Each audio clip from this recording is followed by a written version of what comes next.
Assalamualaikum warahmatullahi wabarakatuh. Bismillahirrahmanirrahim. Alhamdulillahirabbil alamin.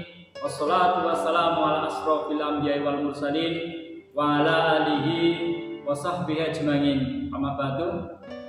Segenap anggota PGRI, kaum muslimin, muslimat, serta pemirsa dimanapun berada, yang pertama dan yang paling utama, marilah kita panjatkan puji syukur kehadirat Allah SWT yang telah melimpahkan rahmat serta hidayahnya kepada kita semua, sehingga pada hari ini kita masih bisa bertemu kembali, masih bisa bermuajahah meskipun melalui virtual, untuk bersama-sama menambah ilmu agama dalam ngaji bareng PGRI Kabupaten Banyumas, cabang Purwokerto Selatan. Pemirsa, ngaji bareng PGRI Kabupaten Banyumas, cabang Purwokerto Selatan, pada hari ini akan diisi oleh Ustadz Abdul Rozak SPDI. Waktu dan tempat kami persilahkan. Bismillahirrahmanirrahim. Assalamualaikum warahmatullahi wabarakatuh. Alhamdulillahirabbil alamin. Wa bihi nasta'inu ala umuri dunya waddin. Wassalatu wassalamu ala asyrafil anbiya'i wal mursalin wa ala alihi wa sahbihi ajma'in, amma ba'd. Yang kami hormati Ketua PGRI Kabupaten Banyumas, yang kami hormati Bapak Ibu Guru, anggota PGRI cabang Purwokerto Selatan, serta para pemirsa yang dimuliakan oleh Allah Subhanahu wa taala. Pertama, marilah kita panjatkan puji syukur kehadirat Allah Subhanahu wa taala bi qaulina alhamdulillahirabbil alamin. Sehingga pada kesempatan yang baik ini kita dapat berkumpul bersama walaupun di dalam dunia maya, dalam bulan yang penuh barokah ini. Mudah-mudahan pertemuan ini atau kegiatan ini akan dicatat di sisi Allah Subhanahu wa taala sebagai ziyadah amal kebaikan bagi kita semua. Allahumma amin. Bapak Ibu yang kami hormati, yang kedua, rahmat dan salam semoga tetap tercurahkan kepada junjungan kita. Beliau adalah sang kekasih Allah, berpangkat Rasulullah, bertitul Habibullah, putra Sayyid Abdullah Nabiyina Muhammad sallallahu alaihi wasallam, sosok manusia sempurna yang menjadi teladan bagi semua insan.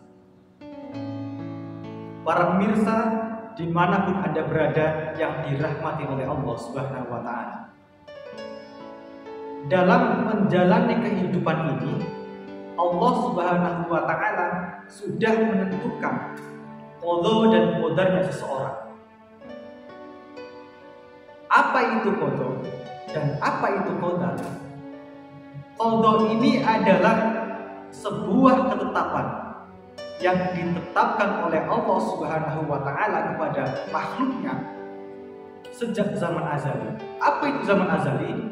Zaman azali adalah zaman di mana sebelum diciptakannya alam semesta. Kemudian yang kedua, apa itu qadar? Qadar ini adalah perwujudan dari adanya qada.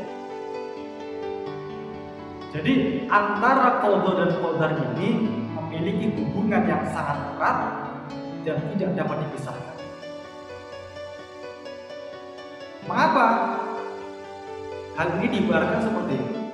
Qada ini diibaratkan adalah sebagai sebuah rencana, sedangkan qadar ini adalah kejadian dari adanya qada. Jadi memang tidak dapat dipisahkan. Sebagai contoh, misalkan ada seseorang, Allah telah menetapkan bahwa orang itu atau si fulan itu dilahirkan dari keluarga yang kaya atau dilahirkan dari keluarga kerajaan. Ini qada, ketetapannya, rencananya. Kemudian orang itu atau si fulan itu lahir dari orang kaya ataupun dari golongan kerajaan, maka itulah qadar atau yang namanya takdir. Itulah bedanya antara qada dan qadar. qada ini adalah rencana, qadar ini adalah perwujudan dari rencana yang direncanakan Allah Subhanahu wa taala. Bapak Ibu yang saya hormati, berbicara mengenai takdir ataupun qadar itu dibagi menjadi dua. Ada yang namanya qadar mutlak, ada juga yang namanya qadar mu'allaq atau kita sering menyebutnya adalah takdir mutlak dan takdir mu'allaq. Jadi kalau takdir mutlak ini adalah takdir yang sudah ditetapkan oleh Allah Subhanahu wa taala dan tidak dapat dirubah. Jadi bersifat tetap. Contohnya adalah apa? Contohnya itu adalah lahiran, kemudian kematian, jodoh. Ini adalah takdir memang yang tidak dapat dirubah. Allah sudah menentukan sejak zaman azali, zaman yang sebelum manusia itu diciptakan atau zaman sebelum alam semesta diciptakan. Kembali ke pengertian takdir mutlak. Di sini dijelaskan bahwasanya takdir mutlak adalah ketentuan mutlak dari Allah Subhanahu wa taala yang pasti berlaku dan manusia tidak diberi peran untuk mewujudkannya. Tadi sudah dicontohkan. Contohnya adalah kelahiran, kematian manusia, jodoh hingga hari kiamat. Sebab tidak ada manusia yang mengetahui kapan seorang akan lahir ataupun mati. Tidak ada seseorang, bahkan Nabi pun tidak tahu kapan datangnya hari kiamat itu. Sehingga itu hanya menjadi rahasia milik Allah Subhanahu wa taala. Para pemirsa yang dirahmati oleh Allah dimanapun Anda berada.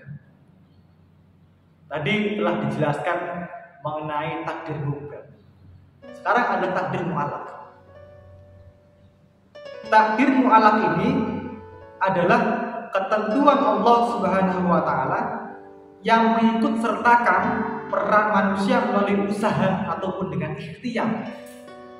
Seperti yang dijelaskan potongan ayat dari Quran surat Ar-Ra'd ayat 11, A'udzu billahi minasyaitonir rajim. Bismillahirrahmanirrahim. Innallaha la yughayyiru ma biqaumin hatta yughayyiru ma bi anfusihim. Yang artinya adalah sesungguhnya Allah tidak akan mengubah keadaan suatu kaum sebelum mereka mengubah keadaan diri mereka sendiri. Para hadirin yang dimuliakan oleh Allah, tentunya dalam ayat tersebut terdapat celah di mana manusia itu harus berusaha agar mereka dapat merubah keadaan. Tentunya yang dapat dirubah tadi adalah yang termasuk ke dalam takdir mu'allaq. Dengan jalan bagaimana atau dengan cara apa? Yaitu dengan cara ikhtiar. Ikhtiar yang bagaimana? Dengan ikhtiar lahir dan juga ikhtiar batin. Kalau ikhtiar lahir itu dapat dicontohkan adalah kita berusaha secara keras batin. Kalau kita misalkan pengen mendapatkan nilai bagus sebagai seorang siswa, maka kita harus rajin belajar. Itu namanya ikhtiar lahir. Sedangkan ikhtiar batin ini adalah berdoa. Jadi keduanya ini memang harus saling berkesinambungan, harus dijalankan dua-duanya. Bapak Ibu yang dirahmati oleh Allah, berkaitan dengan ikhtiar batin, tadi adalah suatu usaha yang dilaksanakan dengan cara berdoa, mohon kepada Allah Subhanahu wa taala. Berkaitan dengan hal tersebut, doa itu termasuk ibadah yang paling agung. Jadi doa itu bukan sekedar hanya kalimat-kalimat yang diucapkan secara lisan, akan tetapi terdapat beberapa syarat dan kondisi sehingga doa kita itu akan dikabulkan. Maka dari itu, Bapak Ibu yang dirahmati oleh Allah, para pemirsa dimanapun Anda berada, saya akan menjelaskan berkaitan dengan sebab-sebab terkabulnya sebuah doa. Yang pertama adalah mengikhlaskan doa kita itu hanya untuk Allah Subhanahu wa taala. Istiqomah dan menjauhi kemusyrikan. Ini adalah syarat yang pertama agar doa kita dapat dikabulkan oleh Allah Subhanahu wa taala. Sedangkan syarat yang kedua adalah berdoa dengan sepenuh hati. Menghadirkan hati kita, benar-benar mengharapkan doa kita akan dikabulkan oleh Allah Subhanahu wa taala. Itu adalah syarat yang kedua. Sedangkan syarat yang ketiga adalah berdoa kepada Allah Subhanahu wa taala dengan menyebutkan nama dan sifat Allah Subhanahu wa taala. Sebagai contohnya adalah kita mengucapkan Asmaul Husna, Ya Rahman, Ya Rahim, Ya Mujibas Sa'ilin, Ya Ghaffar dan sebagainya. Itu adalah salah satu bentuk kita, cara kita berdoa kepada Allah agar doa kita dapat dikabulkan. Dan yang terakhir atau syarat yang keempat, yaitu berdoa di waktu-waktu yang merupakan waktu istimewa terkabulnya doa. Memang kita sebagai seorang muslim itu dituntut berdoa secara terus-menerus di waktu kapanpun. Akan tetapi kita sebagai seorang muslim hendaknya memperhatikan waktu-waktu khusus yang lebih besar kemungkinan untuk dikabulkan. Sebagai contoh adalah ketika kita bersujud atau di akhir malam, di malam hari ketika kita sedang sholat sunnah tahajud, atau di bulan Ramadan. Lebih khusus lagi di 10 hari terakhir di bulan Ramadan. Nah, ini adalah waktu-waktu yang sangat mustajab untuk kita berdoa, sehingga kemungkinan besar doa kita itu akan dikabulkan. Sehingga hendaknya kita lebih banyak berdoa di waktu-waktu tersebut dibandingkan dengan waktu-waktu yang lain. Bapak Ibu yang dirahmati oleh Allah, para pemirsa dimanapun Anda berada, demikianlah yang dapat kami sampaikan berkaitan dengan materi Qadul Qadar serta sebab-sebab terkabulnya doa. Semoga bermanfaat dan dapat diambil hikmahnya. Mohon maaf jika ada tutur kata yang kurang berkenan. Dari kami cukup sekian. Terima kasih. Wabillahi taufiq wal hidayah. Assalamualaikum warahmatullahi wabarakatuh. Demikian tadi uraian hikmah ngaji bareng PGRI Kabupaten Banyumas cabang Purwokerto Selatan yang telah disampaikan oleh Ustadz Abdul Rozak SPDI dengan tema sebab-sebab terkabulnya doa.